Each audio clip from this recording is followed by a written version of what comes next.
Hello common people, this is a Common Guy Reviews and I am your lovely host Pepse.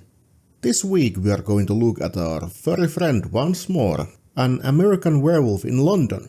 It's 1981 comedy horror film written and directed by John Landis. The title is a cross between An American in Paris and Werewolf in London, two pretty different movies, where first is the musical romantic comedy and the other is a werewolf horror film from 1935. In this movie we follow two American friends, David and Jack, who are backpacking through England. They end up in a small village in Yorkshire, where they end up in the pub called Slaughtered Lamb. There they offend people by asking why there is a huge 5-pointed star painted on the wall. So it happens that this place is terrorized by a werewolf, and the villagers try and keep quiet about it.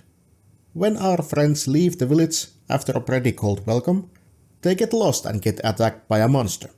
Jack falls into its victim while David loses consciousness. He wakes up in a hospital in London and hears that his friend lost his life. He is told that they were attacked by a lunatic, but David has different memories, as he remembers it being a wolf or a rabid dog.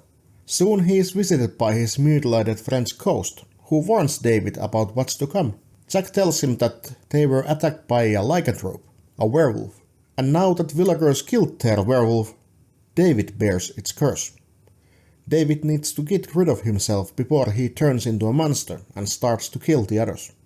Of course, David just cannot deal with this, so he calls Jack a meatloaf and processes his warnings off as an hallucinations. While he stays in hospital, David falls in love with a nurse, Alex Price, and after he is dispatched he moves into her apartment. There Jack appears again, confronting David about what is going to happen if David doesn't do what he needs to be doing. Exciting trivia of the day is that Landis wrote the screenplay for this film in 1969. Nice, but because it was too scary to be a comedy and too funny to be a horror film, the script just sat in the shelf for over a decade. Meanwhile, Landis gained fame and glory in Hollywood with comedies like the Kentucky Fried Movie and the Blues Brothers, which made it so that An American Werewolf in London was financed and produced. This movie holds awards like Saturn Award for the Best Horror Film and the inaugural Academy Award for Best Makeup, which leads me also nicely to talk about the excellent makeup artistry this movie had. Jack, who appeared to David throughout the movie, grew more and more rotten each time. In the end he barely looked like himself. Also, this movie is known to be having one of the most gruesome best body horror we know. David's transformation into the werewolf is just so gnarly and striking that it stays with you. His bones crack and pop as his torso morphs right before our eyes. His fingers grow and his face twists as it starts to turn into a face of a wolf.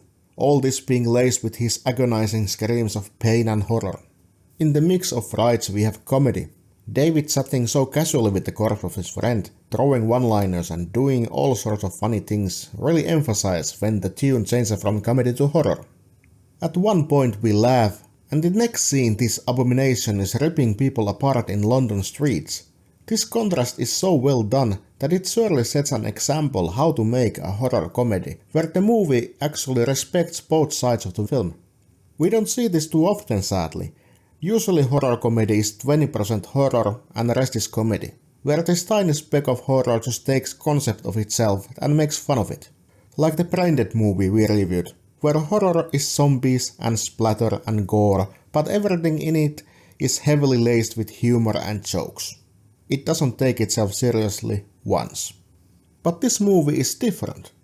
Here when horror is present, it really plays its part being scary, uncomfortable,